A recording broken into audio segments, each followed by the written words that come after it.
Hey everyone, and welcome back to another code.org lesson solution video, whatever you want to call it. Today we're doing lesson 29. I skipped lessons 27 and 28 because they are both unplugged lessons, so you should be doing those either in class or on your own. However, you're doing code.org, so we've skipped from lesson 26 to lesson 29, and this is called Variables with Artist. Let's get started. On puzzle 1, we're seeing the directions. It says, let's draw an equilateral triangle. It has to be exactly 50 pixels long on each side. And now it's pointing out to us, notice that blocks now have a new way to enter numbers. These math blocks can be pulled out and moved around. That is a good and bad thing, let me go ahead and tell you. Before, you could specify this just within itself, just within the turn right by however many degrees, and it didn't count as an extra block, but now you notice we went from one block right there to 3 blocks, even though we only added 1. That's because this now is its own block, and you'll figure out why later, and it's actually very useful, but for now it really constrains what we're able to do with this. So we're going to go ahead and draw this equilateral triangle, and I'm sure you probably remember this from previously. You just need to repeat 3 times for each side. Move forward by 50 pixels, and turn left in this case because we're facing this way, so we want to go here, turn left, just like that. Alright, so turn left by 120 degrees, and now you can see we've used 7 out of 7 blocks, and the artist is going to draw the triangle. And that is it. Moving on to puzzle number 2. Okay, so we're drawing 3 triangles, and this time we have 11 blocks. So again, we're going to do the same thing, move forward 50 pixels, and then turn left by 120 degrees, so that'll draw one triangle for us. You'll see there, yep, just like that. And then we want to move forward outside of this loop. We want to move forward by 50 pixels, and then we want to add a repeat 3 times to all of this, and that will bring us to 11 out of 11 blocks. We'll go ahead and hit run. Speed that up just a little bit, and you'll see the artist draws all 3 triangles, and that's it for puzzle number 2. Let's move on to puzzle number 3. Yes, in this lesson, variables are placeholders for information that can change. Having a placeholder makes it possible to write a program even when you don't know all of your values until later. So this is nice. Set first number to 2, set second number to 3, so on and so forth. Variables make it easy to assign a value to something. Okay, so we're going to skip this probably copyrighted video for now and continue on to the actual puzzle. So having watched the video, it'll say we have set the variable length to 50. What will happen when you click run? So set length to 50, repeat 3 times, move forward by length pixels. Well, since the variable length, if you've ever done algebra or anything like that, x plus 5 equals 10, x equals 5. So you could picture length as your x in this case. So move forward by length pixels. Well, what that means is move forward by 50 pixels, and then you can say turn left by 120 degrees, and whatever other variables you may need. Now, why would you do this instead of just writing 50 pixels every time? Well, what if you had 500 move forward blocks in your program, and you realized that you had set it to the wrong length? You had set the you would put 57 pixels instead of just 50 pixels. Well, in order to change that, if you didn't have this set length to 50 variable in place, you would have to go back through and manually change each move forward in your program to that 50 pixel length. Whereas if you realize you made the mistake here, you just have to change it once and it'll make the change. Anywhere you have the variable length, it'll go ahead and do 50 pixels. Anyway, let's go ahead and answer this question. So what will happen when you click run? So set length to 50, repeat 3 times, move forward, turn left. It's going to draw a triangle with 50 pixel sides. That's it. That's what we've done a bunch of times. So great. Alright, we're going to move on now to puzzle number 6. So it says, before things get tricky, can you move the length of 50 into a variable so we can use it in the next few puzzles? Okay, so this is what we're going to do. Set length to 50, and that is the variable. And then we will say move forward by length pixels, move forward by length pixels. And you can see we've used 13 out of 13 blocks, which is exactly as many as we should be using here. And we're going to draw all 3 triangles, and it's done it. Woohoo! But let's go back and replay so I can show you what I was talking about. So let's say set length to 55. you'll see that it will draw 55 side length triangles. So that's why it's useful, because we don't have to go back and change each one of these every time we need to make a change. You just change it once, and it makes the changes throughout your program. Cool. Let's continue on to puzzle number 7. All right, puzzle number 7. Looks like we've got some jumping to do, perhaps. Yes, indeed, because if we just move down to this one, then it's going to draw a line. So here we will have the set length to 50. That looks good. Repeat 3 times. Repeat 3 times. What is this?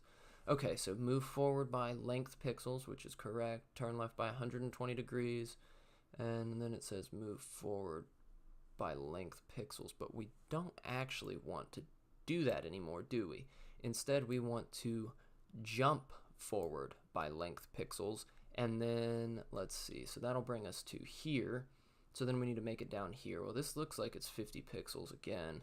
And it says, yeah, jump forward and down by length pixels. So that's fine. Let's just turn right, by 90 degrees. And then we will jump forward by length pixels again. So to do this 3 times and 3 times, we should draw a triangle, jump to here, draw a triangle, jump to here, draw a triangle. That's what I'm thinking is going to happen. And that, unfortunately, is not what has happened. Let's say turn right by, let's try 120 degrees. That's right, because we've ended in a different area than we began. We've ended at a different angle than the angle at which we began. So let's go ahead and hit run now, and it should, of course, not do it again for me. What is going on here? Let's debug this a little bit. So we have set length to 50. Repeat 3 times, repeat 3 times. So it's going to draw the triangle for us. Then we have it set to jump forward by length pixels, turn right by 120 degrees, and then jump forward by length pixels. So what have I done wrong? Jump forward by length pixels, turn right by 100. I think this can still be 90 degrees, actually. Turn right by 90 degrees, jump forward by length pixels.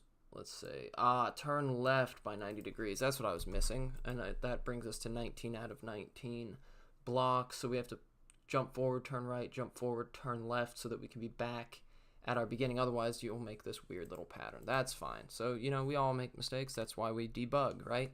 Okay, perfect. It has completed that one. Let's move on to puzzle number 8.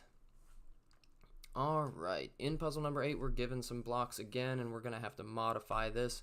So let's see what happens when we just run this here. So it gets it there, and, well, let's just change, yeah, let's just change this to, well, let's leave that at 3 times, actually, 3 times. And let's leave our length at 50. And then, actually, let's just make a new repeat loop outside of this other repeat loop. So we're basically going to do the same thing here. We're just going to do it in reverse. So instead of our turning right, turning left, we're going to turn left, then turn right. So we'll just do this again and again. I wish I could just copy and paste these code blocks, but you cannot. All right, so we're going to move forward by length pixels and turn left by 120 degrees. And then again, inside of this larger repeat, we will jump forward by length pixels, and then we will turn left this time, remember, because we want to go the opposite direction, by 90 degrees, jump forward by length pixels, and then turn right by 90 degrees. Turn right by 90 degrees. All right, perfect. And this should run now. So there it goes. All right, perfect. So it ran through each of the codes. So again, it just did one thing, or did the first thing, and then it did the next thing, which was the first thing, just slightly modified to do it as a mirror. And with that, we're moving on to puzzle number 9. And so this time it says we actually need the triangles to be 60 pixels wide with 60 pixel jumps. Okay, so this is where you get really happy that you're using a variable, because instead of these 50 lengths, we can just set length to 60, and it'll make the changes throughout. And we only had to modify one block to make that work. Perfect. We're going to hit continue. and we're going to move on to puzzle number 10. All right, so this is not that much more difficult. We're just adding a side. So it says, use what you've learned to build this design where the squares have 80 pixel sides and the artist jumps 80 pixels over and down between each one. Doing the same thing, we're just doing it 4 times instead of 3 with a different length. So set length to 80 pixels as it says in the directions, and then repeat. This is our outside loop, so this is what's telling us how many times to draw this square. So repeat 4 times, do. Repeat 4 times, do. Move forward by, oops, not set length, just length pixels. And we're going to turn left by, oops, turn left by, come on, give me that variable out of there. Why won't it let me? Oh, yeah, that's right, I still have to specify 90 degrees. Okay, and so it'll do that 4 times. And then we need to jump, because if we don't jump, you know, it's just going to draw that square in the same place. So this time we need to jump forward by length pixels, which is 80, and then turn right and jump forward and then turn left, right? Because we want to be in this same plane, I guess, this same direction, the same orientation when we get to right here, so that we'll draw the same thing again, and then we can just keep doing our repeat. And it won't be very complicated. All right, so we have our jump forward now by length pixels, turn right so that we're facing downward by 90 degrees, and then jump forward by length pixels again, and then turn left by 90 degrees, and now this should just run. Should run just fine. Let's slow it down just a tiny bit so you can see the code run. So you see it does it just fine, and we're going to continue on. And this is, okay, you've just learned one great way to use a variable as a constant. When you use a variable as a constant, you're setting a value one time and then using that same value multiple times in your program without changing it after you click run. So that's a very nice thing. In the next part of the series, you will write code with variables that do change inside the program. Excellent. Okay. How nice. Okay, so I think that concludes, actually. Yeah, that concludes lesson 29. So we are going to move on to lesson 30. However, that will be in my next video. So if this video helped you out, please leave a like. If you have questions or suggestions down below for other lessons or even other courses within code.org that you'd like to see, go ahead and leave that as a comment, and myself or somebody else will get back with you. Thank you very much for watching, and I will see you in the next video.